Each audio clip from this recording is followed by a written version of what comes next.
Hello everyone. So in the first video, we studied about how to decode the syllabus, the scientific approach to analyze the syllabus part and how to break it down. जब हमने break down किया, we divided into three sections, which is the self.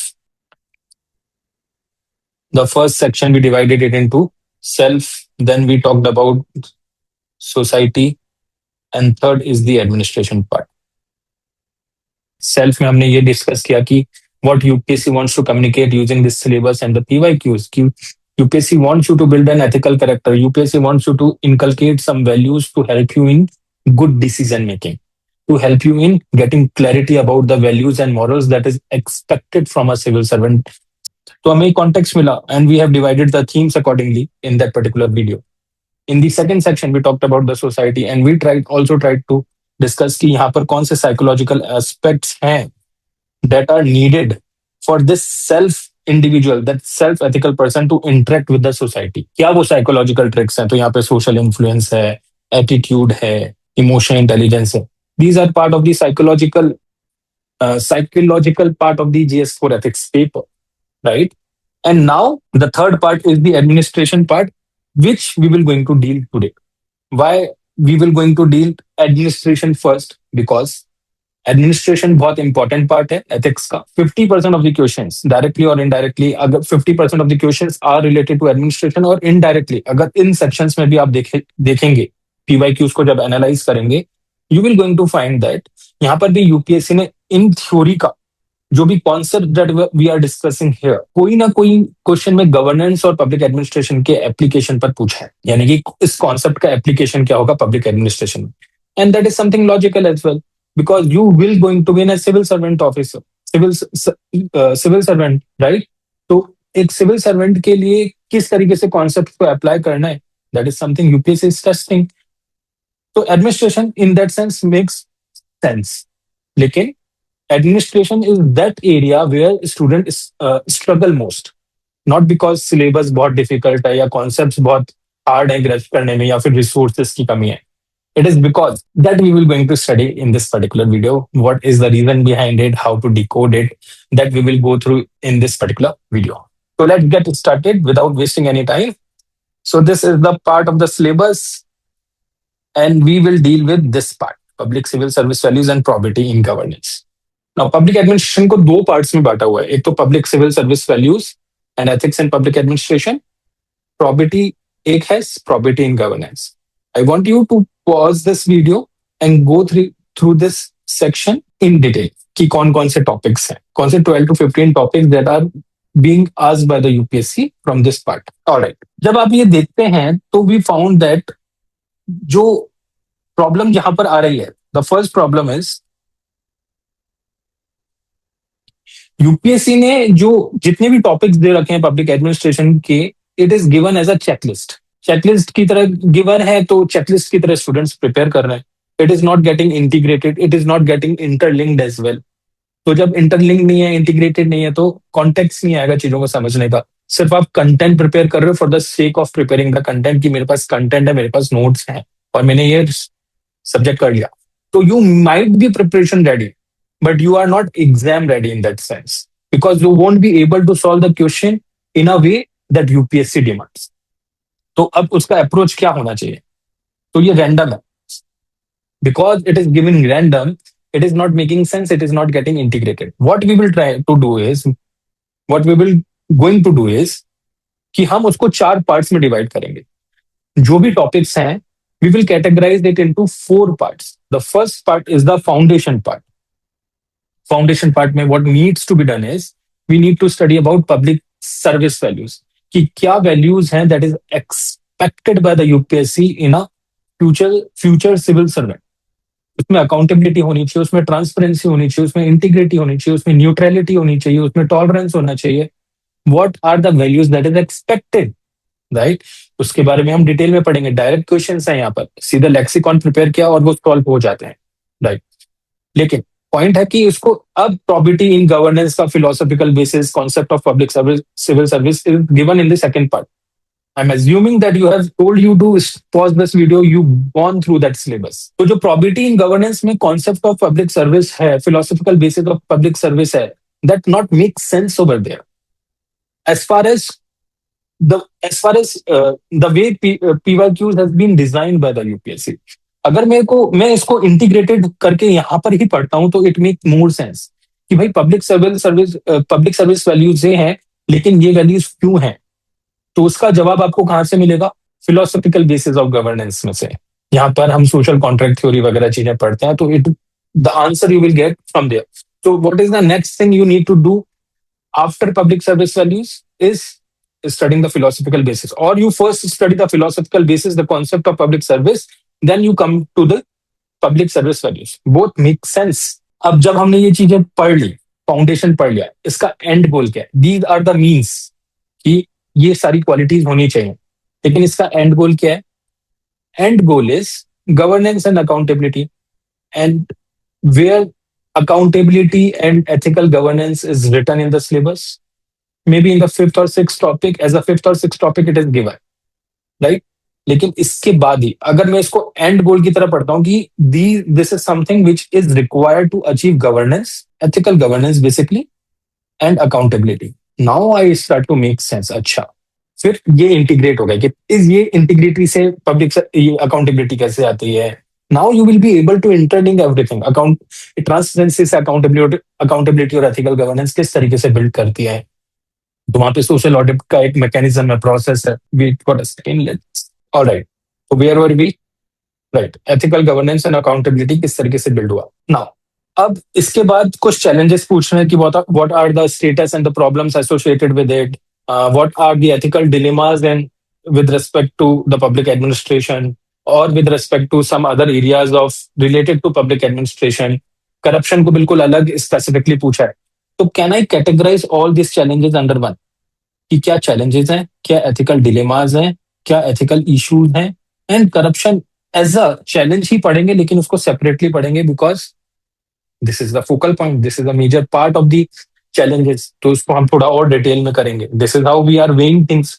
हम weightage देते हैं कि कौन से वो 20% टॉपिक्स हैं जो हमारा 80% काम कर रहा है कि नहीं कर रहा।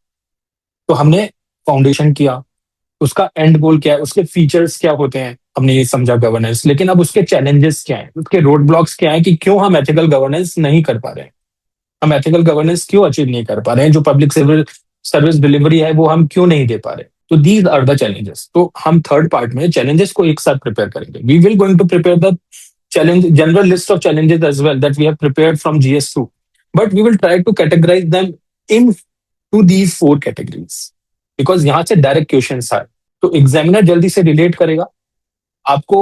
आपके भी टेम्पलेट बनेंगे, फ्रेमवर्क्स आपके भी दिमाग में होंगे। And if you know the PYQs properly, if you know the syllabus properly of whole GS paper, then you will never find yourself in lacking content part, क्योंकि आप इंटरलिंक अपने नोट्स के लेवल पे इस तरीके से कर रहे हैं। जब चैलेंजेस बता दिया, now it is logical to provide the solutions for it. Now when you look at the probity in governance, it is nothing but providing the discussing about the solutions for that challenges. Probity in governance कैसे? Codes के बारे में बताया, code of ethics, code of conduct, laws, rules and regulations, conscience को किस तरीके से interpret करना है to get the best result which is the ethical governance, right. Citizen charter के बारे में बात हुई है, ट्रांसपेरेंसी के बारे में बात हो रही है, आरटीआई के बारे में बात हो रही है। These are nothing but the solutions to achieve our end goal of ethical governance, to address those challenges that we have discussed it in the third part, right. और फिर और क्या बात हो रही है यहाँ पर? Citizen charter, work place, work culture की बात हो रही है।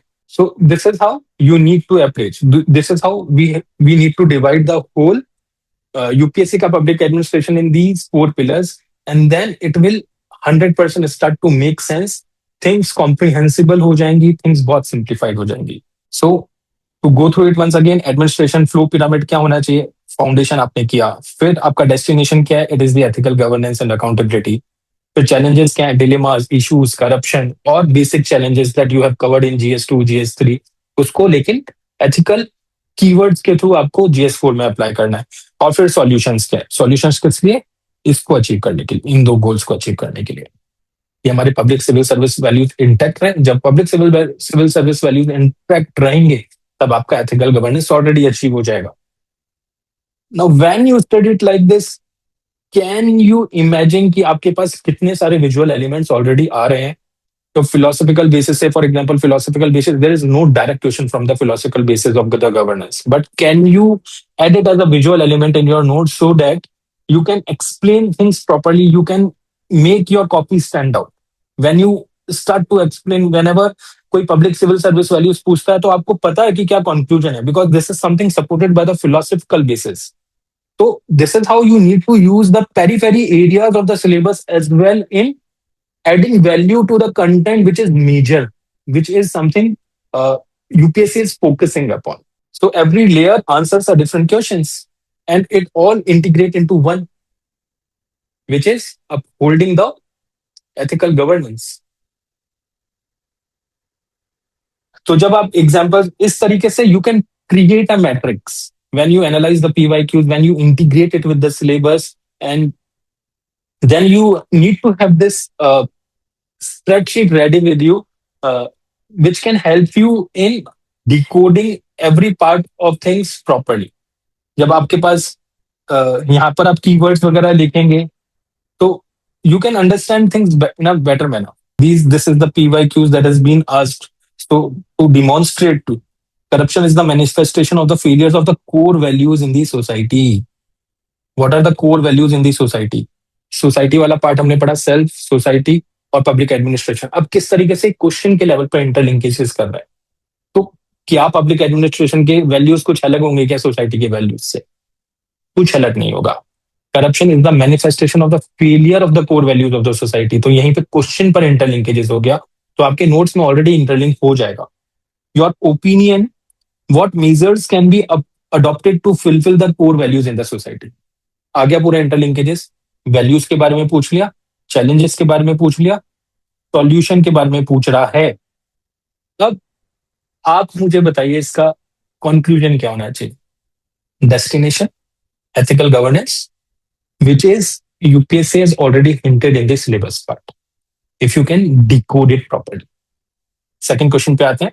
What does accountability mean in the context of public service? Public service values के डायरेक्टली बाद हमने अकाउंटेबिलिटी पढ़ा. हमने ये समझा कि अकाउंटेबिलिटी एज अ वैल्यू क्यों इंपॉर्टेंट है in the concept of public service, और हमने ये भी समझा उसके पीछे का फिलोसफिकल बेसिस है. तो is it hard to answer the first part? What measures can be adopted to ensure individual and collective accountability of public servant? तो ये स्टेक होल्डर, इंडिविजुअल और कलेक्टिव, ये हर एक टॉपिक में ये पूछ रहा है right from the beginning, right from the theme number 1, essence, determinants and consequences of ethics. All question, 100% questions are related to stakeholder. कभी वो इंडिविजुअल लेवल पे पूछता है, कभी नेशनल लेवल पे पूछता है, कभी इन्वायरमेंट लेवल पे पूछ रहा है, कभी इकोनॉमिक लेवल पे, कभी पॉलिटिकल लेवल पे, कभी सोसाइटी लेवल पे. एटीट्यूड उठाएंगे, सिर्फ इंडिविजुअल और ऑर्गेनाइजेशनल या इंस्टीट्यूशनल लेवल पे चीजों को पूछ रहा है. हर जगह इंटीग्रेशन है. वही चीज सेम इधर पढ़ रहा है, पूछ रहा है. If you have done the basics correctly, कि एसेंस, डिटरमिनेंट्स एंड कॉन्सिक्वेंसेज में ही आपने स्टेक होल्डर्स को प्रॉपर्ली इंटीग्रेट कर लिया, और यहीं से यही वाले जो टॉपिक्स हैं, अकाउंटेबिलिटी यहाँ से आ गया, तो वहीं पर आपने उसे इंटीग्रेट कर दिया. whenever you going to write at the society और political level पर आपने accountability mention कर दिया, तो your notes are already integrated. You like it or not, unconsciously आप competent हो जाएंगे. So you need to be consciously, you need to move from consciously incompetent to unconsciously competent. रात को 3 बजे उठा दो, आपको 4 बजे उठा दो, 2 बजे उठा दो, कभी भी आपसे पेपर लिखवा दो, नोट्स के लेवल पे, अंडरस्टैंडिंग के लेवल पे जब वो इंटरलिंकेजेस होंगे, वो आंसर में 100% रिफ्लेक्ट करेंगे ही करेंगे, no matter what. Just because यहाँ पर थोड़ा सा थिंकिंग प्रोसेस ज्यादा लगता है, और हमारा एजुकेशन सिस्टम ऐसा है ना कि it is one way, it is one dimensional, कि भाई पढ़ना है, इंफॉर्मेशन लेनी है, जॉब क्रैक करनी है, दैट इज इट. कॉन्टेक्स्ट कभी, और यूपीएससी ने हमको सोचना सिखाया बॉस, वहां पर किस तरीके से आपको 3 घंटे में चीजें लिखनी है, प्रेजेंट अपने थॉट्स करने हैं. This is where the real education comes, and this is what makes UPSC special. And that is why 99% of the candidates fall in love with the UPSC as like कि वो एक बार enter कर जाते हैं तो बाहर नहीं निकल पाते हैं, just because इस तरीके से वो हमारे को चेंज करता है, हमारे को इवॉल्व करता है. So finally आपका 1 पेज मैप किस तरीके से होना चाहिए आपका एक फाइनल ओरिएंटेशन के लिए. This is what it's supposed to be. Foundation part क्या बताता है, Y. why part it discussed about, why कहाँ पर लेकर जाना है, what, and what stops it is the challenges, and how to fix it is the solutions. Now tell me, बहुत सारे visual elements इन्हीं template के basis, यही आपका major template है to solve the public administration part. इसी को visual element में अलग अलग तरीके से कीवर्ड्स के फॉर्म में, जैसे वो क्वेश्चन में पूछ रहा है, you can present it. Answer me this. कोई सा भी क्वेश्चन आ जाए, can you have a visual element ready, can you have a template ready that can answer any question. I am sure कि यूपीएससी कुछ तो आउट ऑफ बॉक्स पूछता है, लेकिन I am not focusing upon that 100%. I am focusing only, in fact 90% हो जाएगा यहाँ से, लेकिन 80% चीजें भी हो रही है ना, हो गया काम, हो गया अपना, राइट? तो this is about it with respect to public administration. This is what I want to suggest to you, and if it add value to your preparation, then my job is done. Thank you so much. Till then, I will meet you in the next video. Till then, keep approaching things scientifically. Bye. Before you leave, do not close this video immediately.